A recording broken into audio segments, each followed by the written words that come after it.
สถานีวิทยุกระจายเสียงแห่งประเทศไทยจังหวัดลำปางทำการส่งกระจายเสียงในระบบ FM ความถี่ 97 เมกะเฮิรตซ์ จากนี้ไปเชิญติดตามรับฟังรายการบ่ายเมาส์เล่าข่าวจัดหางานค่ะรายการบ่ายเมาส์เล่าข่าวจัดหางานโดยสำนักงานจัดหางานจังหวัดลำปางทุกวันจันทร์ 13 นาฬิกาทางสถานีวิทยุกระจายเสียงแห่งประเทศไทยจังหวัดลำปาง FM 97 เมกะเฮิรตซ์ บริการด้วยใจเพื่อคนไทยมีงานทำสวัสดีครับพบกันอีกครั้งนะครับกับรายการบ่ายเมาส์เล่าข่าวผมพงษ์วัฒน์ชัตเตอร์ครับสวัสดีค่ะน้องแจนค่ะครับวันนี้เราสองคนก็มีข่าวสารดีๆมาเล่าสู่กันฟังนะครับให้กับท่านผู้ชมและท่านผู้ฟังนะครับเริ่มต้นด้วยช่วงแรกนี้นะครับก็จะมีข่าวมาประชาสัมพันธ์นะครับเป็นงานต่างประเทศนะครับงานต่างประเทศที่ว่านี้ก็คือรับสมัครงานไปทำงานที่ประเทศญี่ปุ่นนะครับโดยน้องแจนจะมีกรอบเวลาที่เราจะเล่าให้ท่านผู้ฟังได้รับชมรับฟังนะครับมีข่าวของญี่ปุ่นเนี่ยมันเป็นตำแหน่งอะไรบ้างครับน้องแจนครับค่ะก็ของญี่ปุ่นนะคะก็จะเป็นทำงานเขาเรียกว่าไปฝึกงานเทคนิคนะครับที่ประเทศญี่ปุ่นนะคะโดยผ่านองค์กร IM Japan นะคะรอบนี้นะคะเป็นครั้งที่1นะคะในปีพ.ศ. 2569นะคะตอนนี้เขารับเพศชายนะคะซึ่งคุณสมบัตินะคะจะเป็นเพศชายที่อายุ 18-30 ปีนะคะแล้วก็วุฒิการศึกษาม.6 ปวชและปวสไม่จำกัดสาขานะคะคือจบปวชปวสด้านไหนก็สมัครได้นะคะความสูงของผู้ชายนะคะต้องไม่ต่ำกว่า160นะคะน้ำหนักกับส่วนสูงต้องได้สัดส่วนที่ร่างกายแบบสมบูรณ์แข็งแรงครบถ้วนนะคะก็คือสัดส่วนสมบูรณ์เขาเรียกมาตรฐานของเขานะครับมันจะมีหลักเกณฑ์อยู่เนาะครับในส่วนด้านอื่นล่ะครับน้องก็สายตาไม่เอียงค่ะแล้วก็ที่สำคัญเลยก็คือเป็นผู้ชายที่ต้องไม่มีรอยสักค่ะแล้วก็ต้องไม่มีประวัติอาชญากรรมด้วยค่ะไม่มีความประพฤติเสียหายเนาะใช่ค่ะแล้วก็ต้องพ้นภาระทางทหารค่ะครับก็จะเริ่มรับสมัครนะคะตั้งแต่วันที่30 กันยายนนี้ค่ะถ้าใครสนใจเนาะก็ไปสมัครได้นะครับค่ะจะสมัครผ่านทางเว็บไซต์นะคะ toea.doe.go.th นะคะหรือใครที่สมัครไม่เป็นนะคะหรือว่ายังไงติดขัดตรงไหนสามารถwalk in มาที่ทางสำนักงานจัดหางานจังหวัดลำปางได้นะคะศาลากลางชั้น1นะคะที่สำนักงานจัดหางานจังหวัดลำปางค่ะครับมี2ช่องทางเนาะสมัครเราจะสมัครทางเว็บไซต์หรือจะมาที่สำนักงานจัดหางานจังหวัดลำปางก็ได้นะครับค่ะมีอย่างอื่นเพิ่มเติมอีกไหมครับน้องแจนในส่วนตรงนี้ถ้าไม่เข้าใจยังไงก็โทรสอบถามได้เนาะใช่ค่ะที่เบอร์โทร0542650069ค่ะครับแล้วตอนนี้นะคะเราเข้าสู่ตำแหน่งงานของในประเทศต่อนะคะวันนี้ก็จะมีตำแหน่งงานนะครับในช่วงนี้ก็จะมาฝากประชาสัมพันธ์ให้กับทุกท่านนะครับก็คือบริษัทนะครับมาเจสติกอุตสาหกรรมจำกัดตั้งอยู่เลขที่268หมู่ที่1ตำบลหนองหล่มอำเภอห้างฉัตรจังหวัดลำปางของเรานะครับกิจการของเขานะครับเป็นประเภทการแปรรูปผักผลไม้ส่งออกไปยังต่างประเทศมีความประสงค์ที่จะรับสมัครในตำแหน่งช่างวิศวกรรมการผลิต6อัตราเพศชายหรือหญิง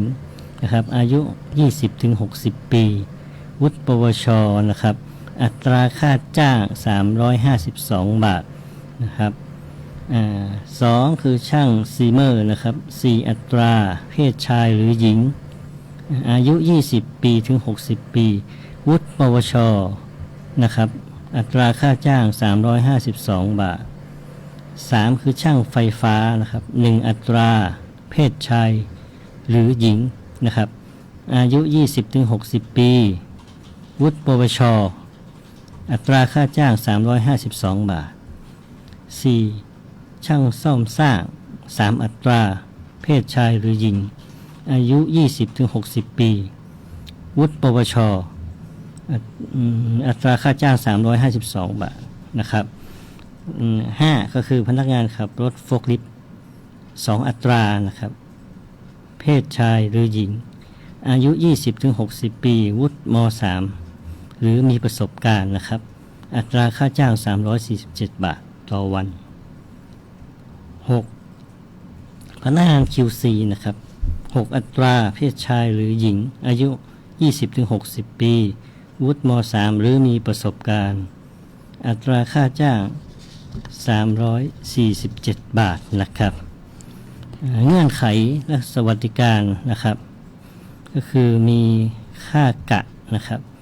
ค่าหน้าที่บางตำแหน่งนะครับ ค่าตำแหน่งหรือหัวหน้าทีม เครื่องแบบพนักงานนะครับ ปรับเงินเดือนปีละ1 ครั้ง ลากิจลาป่วย ลาพักร้อนนะครับ มีวันหยุดประจำปี มีตรวจสุขภาพประจำปีนะครับ มีงานเลี้ยงเขาแล้วก็กิจกรรมประจำปี สหกรณ์ออมทรัพย์ดอกเบี้ยต่ำหรือหากมีประสบการณ์เนี่ยเขาก็จะรับพิจารณาเป็นพิเศษ ในการทำงานช่วงเวลาก็คือ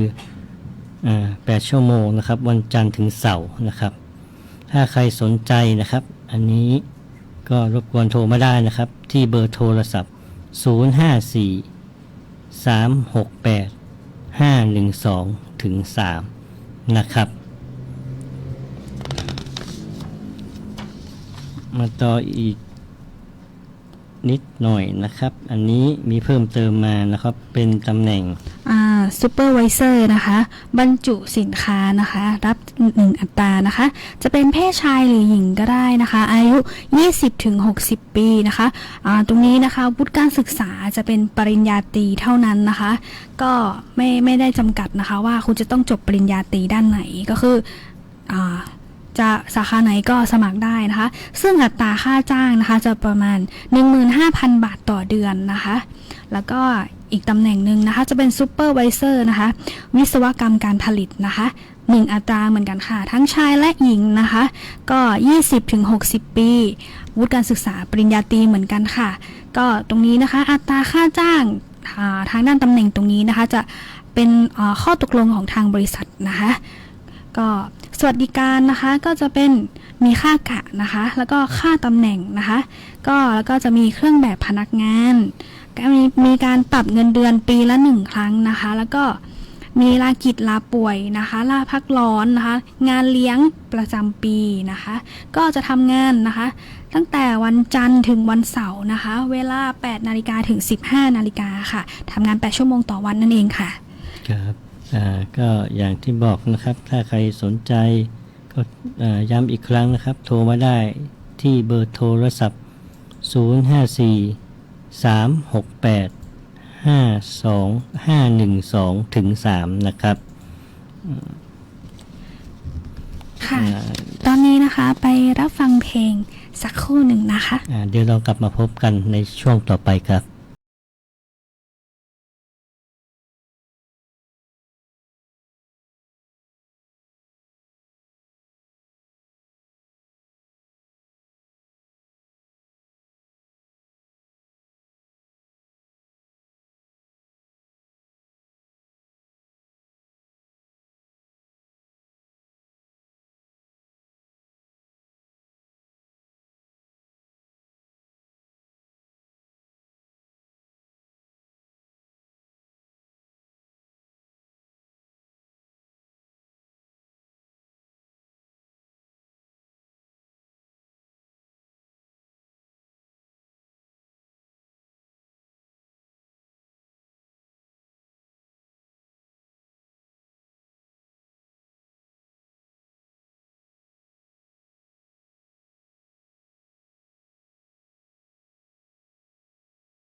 เล่าข่าวจัดหางาน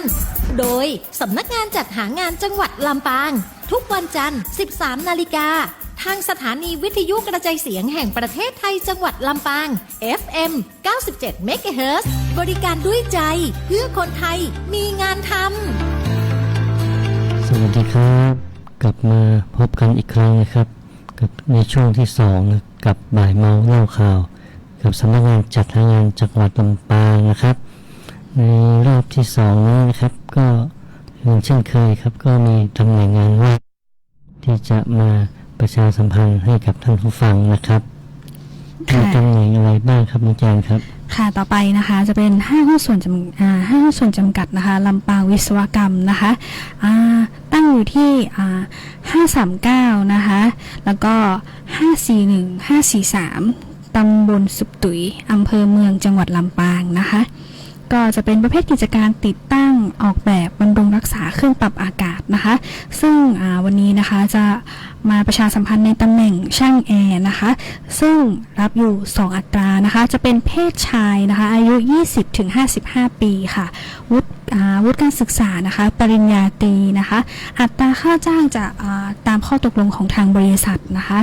ซึ่งคุณสมบัติของช่างแอร์ตรงนี้นะคะจะต้องเป็นบุคคลที่พ้นภาระทางทหารนะคะมีใบอนุญาตขับขี่รถยนต์และจักรยานยนต์นะคะหากมีประสบการณ์ในด้านนี้นะคะจะรับพิจารณาเป็นพิเศษนะคะทางสวัสดิการของทางบริษัทลำปางวิศวกรรมก็จะมีประกันสังคมนะคะแล้วก็มีโบนัสค่ะซึ่งทำงานวันจันทร์ถึงวันเสาร์นะคะเวลา 8 นาฬิกาถึง 17 นาฬิกาค่ะต่อไปนะคะจะเป็นบริษัทป้าปีฟู้ดจำกัดนะคะจะตั้งอยู่ที่เลขที่ 240 หมู่ 13 ตำบลชมพูอำเภอเมืองจังหวัดลำปางนะคะก็จะเป็นประเภทกิจการเกี่ยวกับการผลิตไส้กรอกหรือลูกชิ้นนะคะก็วันนี้จะมาประชาสัมพันธ์ในตำแหน่งฝ่ายขายนะคะฝ่ายขาย1อัตรานะคะจะเป็นเพศชายหรือหญิงก็ได้นะคะอายุ